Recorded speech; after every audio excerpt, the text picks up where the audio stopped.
নমস্কাৰ মৰমৰ মইনাহঁত, তোমালোকে ভালে আছানে? আজি আমি অসমীয়া বৰ্ণমালাৰ স্বৰবৰ্ণ শিকোঁ আহা। অ মানে অজগৰ। চোৱা, সেইডাল গছৰ ডালত কিমান ডাঙৰ অজগৰ হৈ আছে। তোমালোকে ভয় খালা নেকি? ভয় নকৰিবা দেই, ই শুই আছে। আৰু মানে অমিতা। চোৱা, সৰু মইনাজনীক মাকে মৰমৰে পকা অমিতা খুৱাই আছে।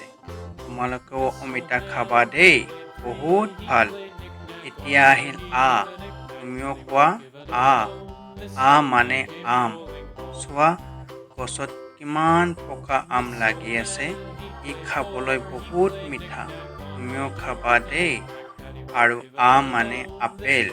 আপেলো তোমালোকে খাবা দেই, বহুত ভাল লাগে।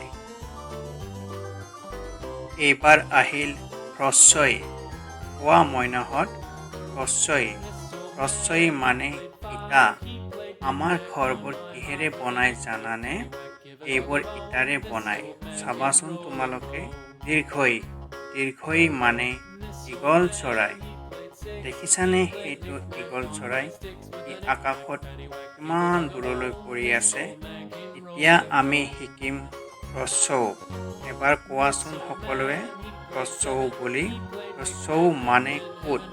চোৱা, সেইটো কিমান ডাঙৰ উট। আৰু হ্ৰস্বউ মানে উৰাজাহাজ।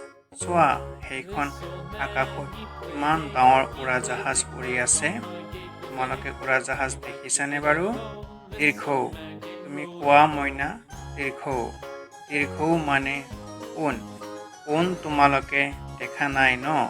চোৱা, সেইটো ঊণ। কোৱা, আজি আমি হ্ৰস্বই, দীৰ্ঘই, হ্ৰস্বউ, দীৰ্ঘউ শিকিলোঁ। বাকী থকা আখৰকেইটা আমি পিছৰ ভিডিঅ'ত শিকিম দেই। ভিডিঅ'টো যদি ভাল লাগিলে মা-দেউতাক ক'বাচোন, লাইক ছাবস্ক্ৰাইব কৰি দিব। আৰু আজিলৈ বাই বাই, ভালে থাকিবা দেই তোমালোক।